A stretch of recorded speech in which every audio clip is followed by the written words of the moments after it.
আইটিবাইরের তরফ থেকে আমি মোহাম্মদ আব্দুল কাদের। আজকের টিউটোরিয়ালে আপনাদের সবাইকে স্বাগত জানাচ্ছি। তো আমাদের ওয়েব ডিজাইনিং টিউটোরিয়ালের গত পর্বে আমরা এই ইফেক্টটি সম্পর্কে আলোচনা করেছি এবং টেক্সটকে কিভাবে রাউন্ড আকৃতির করতে হয়, মানে কোনো ইমেজকে কিভাবে রাউন্ড আকৃতির করতে হয় সেটাও আমরা শিখেছি। তো আজকে আমরা আরেকটি চমৎকার ইফেক্ট শিখব, সেটি হচ্ছে একটি টেক্সট থাকবে। তো সেই টেক্সটের উপর আমরা যদি হোভার করি, সেটা ভেতর থেকে মানে লাইটের মতো একটা চমৎকার একটা ইফেক্ট দিবে। তো সেই ইফেক্টটা কিভাবে দিতে হয়, এর জন্য আপনাদের টেক্সট শ্যাডো ইউজ করতে হবে। এবং এখানে আমরা টেক্সট শ্যাডোর জন্য একটা কোড স্ক্রিন আপনারা দেখতে পাচ্ছেন। এই কোডটি সোর্স ফাইলে দেয়া থাকবে। আপনারা এই কোডটি যে টেক্সটের শ্যাডোতে ব্যবহার করবেন সেই টেক্সটিতে সেই ইফেক্টটি দেখতে পারবেন। তো সাপোজ আমরা এখানে এখন তো আর আমাদের আগের টিউটোরিয়ালের সেই ইমেজগুলো আর প্রয়োজন নেই। তো এই জন্য আমরা সেগুলোকে কেটে দিলাম। তো সাপোজ আমরা এখানে হেডিং 2 নিলাম, হেডিং 2 এর মধ্যে একটা টেক্সট থাকবে। সাপোজ আইটি বাড়ি। আইটি বাড়ি না, এত বড় দরকার নেই, আমরা ছোট করেই আইটি বাড়ি নেই। তো এখন আমাদের হেডিং 2 কে এখান থেকে অবভিয়াসলি সিলেক্ট করতে হবে, হেডিং 2। এবং লেখাটা যেহেতু সাদা রঙের হবে, মানে এখানে খেয়াল করুন যে আমরা এখানে যে কালারগুলো দিয়েছি সব সাদা, এফএফএফ।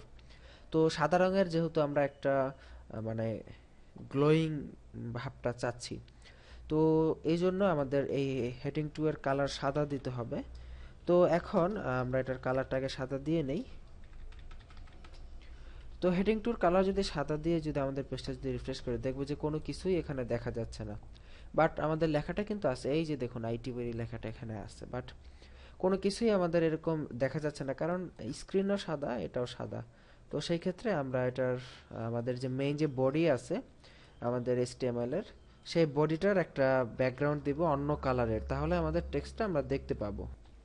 তো আমরা বডিটার কালারটা একটু ভিন্ন দিয়ে নিই। আপনারা সবাই বডিতে কিভাবে মডিফাই করতে হয় আগের টিউটোরিয়ালগুলোতে আপনারা সবাই দেখেছেন। তো এই জন্য আমি আর বেশি কথা বললাম না। বডির ব্যাকগ্রাউন্ড আমরা কি রঙের ব্যাকগ্রাউন্ড দিতে পারি, সাপোজ আমরা এখান থেকে একটা ব্যাকগ্রাউন্ড চুজ করে নিয়ে আসি, সাপোজ এইরকম, মানে সাদা রংটা যাতে ভালোভাবে বোঝা যায়। ফটোশপ থেকে কিভাবে কালার পিক আপ করতে হয় সেটা আমরা আগে দেখিয়েছি। আমি কিন্তু আপনাদেরকে বারবার বারবার এই কথাগুলো বলি যে আগে দেখিয়েছি। তো এটা বলার কারণ আছে, কারণ হয়তো এমন অনেকে আছে যে আপনারা আমাদের ওয়েবসাইট থেকে শুরুতেই এই টিউটোরিয়ালটা দেখলেন, তো আগের টিউটোরিয়াল আপনারা কিছুই দেখেন নাই, তখন আপনারা বকাবকি করবেন আমাকে যে আমি এগুলো কি করতেছি, আপনাদেরকে কিছু বোঝাচ্ছি না। তো এই জন্য আমি আগের রেফারেন্সগুলো এখানে দিয়ে দিচ্ছি যে আপনারা কাইন্ডলি আগের টিউটোরিয়ালগুলো হয় আমাদের ওয়েবসাইটে যদি থাকে তো সেখান থেকে দেখুন, আর না থাকলে অনুগ্রহ করে আমাদের থেকে একটু ওয়েব ডিজাইন টিউটোরিয়াল সংগ্রহ করে তারপরে টিউটোরিয়ালটি দেখুন। তো এখন আমরা পেজটা রিফ্রেশ করি, দেখুন বডির ব্যাকগ্রাউন্ড চলে আসছে এবং আইটি বাড়ি এটা সুন্দর মতো এখানে আছে। তো আইটি বাড়িটাকে এখানে না রেখে আমরা যদি মাঝখানে নিয়ে আসতাম তাহলেও সুন্দর হতো। যাই হোক, আমরা আগে এটার যে টেক্সট শ্যাডো যে ইফেক্ট আছে সেটাকে আগে দিয়ে দেখি যে কাজ করে কিনা। ওকে, টেক্সট শ্যাডো দিলাম। এখন যদি রিফ্রেশ করি, দেখুন আইটি বাড়ির টেক্সট শ্যাডো এই যে এইরকম একটা শ্যাডো আমরা পেয়ে যাচ্ছি। কিন্তু এখন কিন্তু আমরা চাই না যে এই শ্যাডোটা মানে অল টাইম সর্বক্ষণ থাকুক, আমরা চাই যে হোভার করলে মানে মাউসের কার্সার রাখলে শুধুমাত্র এই শ্যাডোটা আসবে। তো সেটা আপনারা সবাই জানেন। তো এই জন্য আমরা টেক্সট শ্যাডোটা এখান থেকে কেটে দিচ্ছি। কেটে সরি, আমরা টেক্সট শ্যাডোটা এখান থেকে কাটি। কন্ট্রোল এক্স দিয়ে কাট করা হয়, আপনারা সবাই ইতিমধ্যে শিখে গেছেন। তো হেডিং টুকে যখন আমরা হোভার করব তখন আমরা এই ইফেক্টটা চাচ্ছি, তো হোভার দিয়ে এটা দিলাম। তো এখন যদি রিফ্রেশ করি দেখব নর্মাল অবস্থায় নেই, বাট হোভার করার সাথে সাথে এই ইফেক্টটা এখানে চলে এসেছে। তো আমরা কিন্তু এরকম সাথে সাথে ইফেক্ট চাই না, কারণ আমরা কিন্তু অলরেডি আপনাদেরকে ট্রানজিশন ইফেক্টের ব্যবহার খুব ভালোভাবে আপনারা দেখেছেন, বেশ কয়েকটা ক্ষেত্রে আপনারা ব্যবহারও করেছেন এই ইফেক্টের ব্যবহারটা। তো এখন আমরা এটাকে সরাসরি ট্রানজিশন ইফেক্ট দিয়ে দিব। তো এখানে আমরা transition effect all all select করলাম যে সবগুলো ইফেক্ট একসাথে হবে এবং এটা 1 সেকেন্ড সময়ের মধ্যে হবে।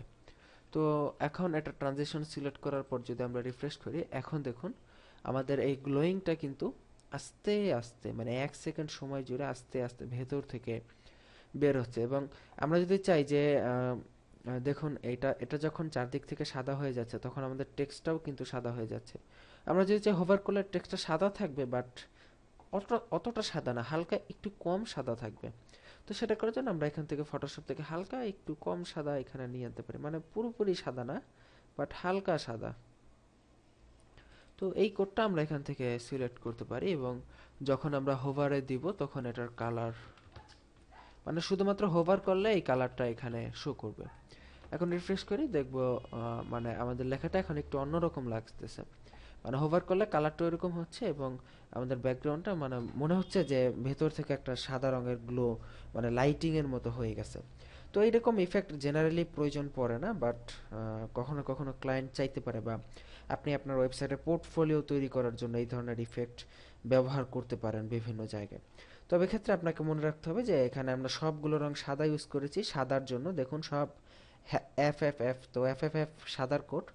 আপনারা যদি লাল রঙের ইফেক্ট চান তাহলে এই যে যে সবগুলো কালার কোড এখানে আপনারা দেখতে পাচ্ছেন এই টেক্সট শ্যাডোর মধ্যে, এগুলো ঠিকই থাকবে। 5 পিক্সেল 10 পিক্সেল এগুলো সব মানে একটা নির্দিষ্ট মাপ আছে এখানে, এই মাপ অনুযায়ী এগুলোকে রাখা হয়েছে।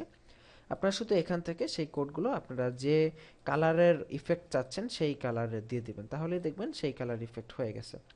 তো আশা করি আজকের এই ইফেক্টটি আপনারা সবাই বুঝতে পেরেছেন এবং সবাই ইউজ করবেন, ইউজ করে দেখবেন যে এটা কিভাবে হয়। তো ভালো থাকুন সবাই, আগামী টিউটোরিয়ালের আমন্ত্রণ জানিয়ে এখানেই আজকের মতো বিদায় নিচ্ছি। আল্লাহ হাফিজ।